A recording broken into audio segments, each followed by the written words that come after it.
Alright, for basic chord practice, you want to go through a cycle of major 7 to dominant 7 to minor 7, and then technically to half diminished or diminished. But we start with major 7 because that's the beginning of the scale, the 1 chord, and that's why we start there. And so for basic chord voicings, we want to stick with the root being either on the 6th string or the 1st string. Of course, they're both E strings, and or the root on the A string. That's certainly not the only way to do it, but to get a good bass down, you want to have at least those capabilities of putting the root of a chord of a major 7, Dom 7, minor 7, etc. on either E string or on the A string. And so the cycle, you want to start with major 7, and so you can use your 2/4 shape on this, and you want to find, of course, the root, imagine that, but then it goes 7 3 5. So root 7 3 5, and 7 is in this type of voicing. 7 is always on the D string, 3 is always on the G string, and 5 is always on the B string. So right out of our 2/4 shape, I have 1, major 7, major 3, and 5. And you want to mute that A string, which is really takes no effort because you're almost going to do it anyway. And since it's an A, you can hit that E string if you want, but otherwise I would practice this hybrid with picking the root, and then since you've got 3 other notes, you got 3 other fingers, do it that way. Make sure you're comfortable with it, but you go major 7 to dominant 7, and to do that the only chord tone you move is you flat the 7, right?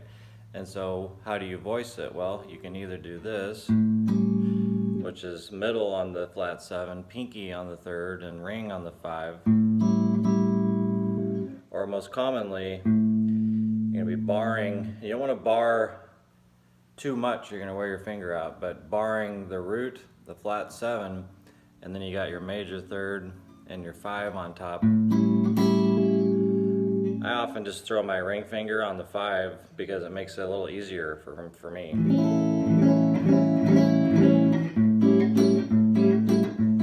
So major 7 to dominant 7 to minor 7. How to make it minor?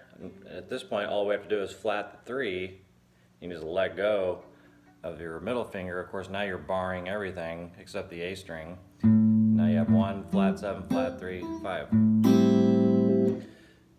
Which is more commonly voiced like that.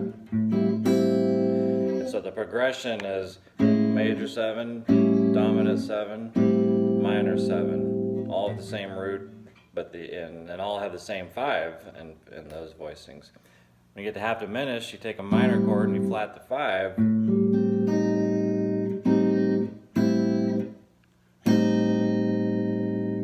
And so on a half diminished, you've got root, flat 7, flat 3, and then your flat 5.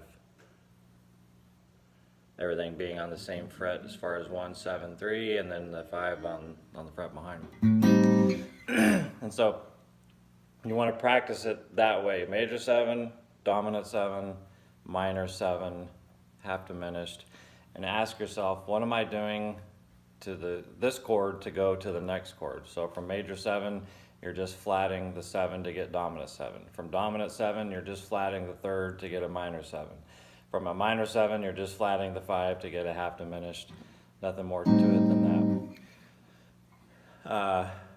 For the A string, you want to start with, major 7, as we've discussed, and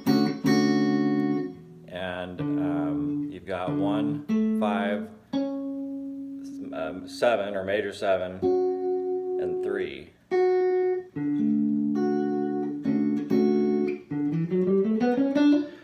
Almost right out of that shape. I mean, yeah, I guess you could say it is. Out out of your 2/4 is what I'm saying, built off the 5th string.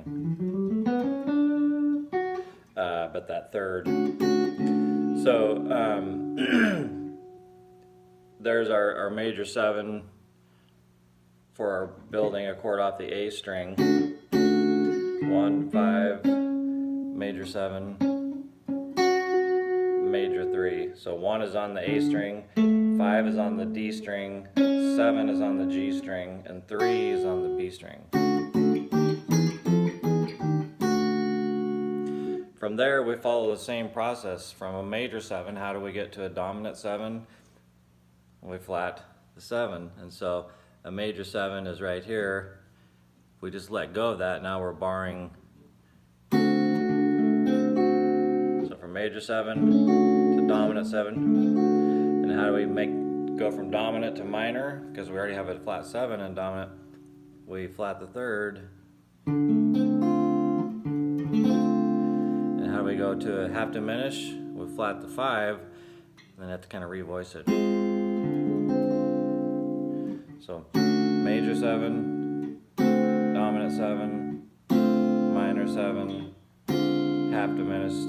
I'm kind of staying out of diminished right now. We'll get to that later. And I'd love to speak more about this, but videos can only be so long. So work on those 4 voicings in that progression. Major 7, dominant 7, minor 7, half diminished. And tell yourself, what am I doing to get from one chord to the next? On a major 7, we've got 1, 3, 5, 7. Dominant 7, we flat the 7. And from there to get to a minor 7, we already have the flat 7, so we flat the 3rd. To get to half diminished, then we flat the 5.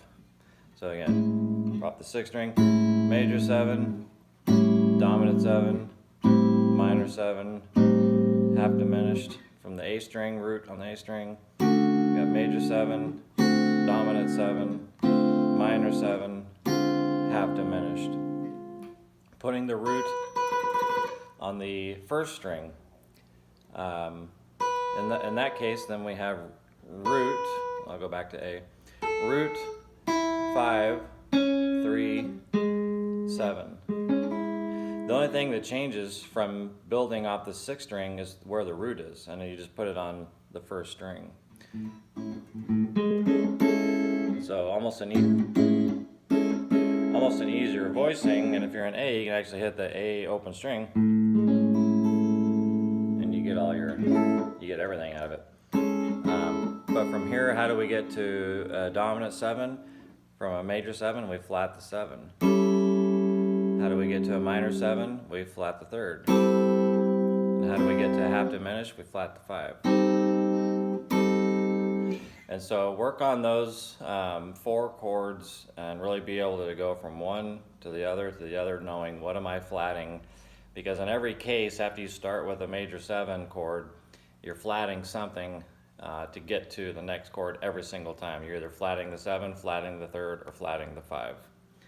And then eventually, yeah, you want to be able to, in either case, take these chords, major, minor, minor, major, dominant, minor, my fingers aren't going to fit, half diminished, and then back to a major 7 if you can finger it, but if nothing else, you want to be able to know where those at. If we were in C and built off our A string, same thing, 2 chords minor, 3 chords minor, 4 chord major, 5 chord diminished, 6 chord minor, 7 chord half diminished, and then a 1 chord is major. So we learn the chords first, and then we want to be able to walk up the fretboard and play our major minor pattern to complete all 7 chords of Ionian, and then back to the root again somewhere, depending on where you start. Same thing with the 1st string. Say I'm in G, I got 1 chord major, 2 chord minor, 3 chord minor, 4 chord major, whoops, 5 chord dominant, 6 chord minor, 7 chord half diminished, and then a 1 chord. Well, should play it major, not a dominant. It's hard to finger, so you'll see chordally that from once you get to about the 12th fret, it starts to get real tight, and so you really want to start. Then we'll figure out later on which notes to select, because when you've got no room, you want to get those, at least the third and the seventh, which you already know of. So practice those four chords and that progression of major, dominant, minor, half diminished. Let me know how that goes.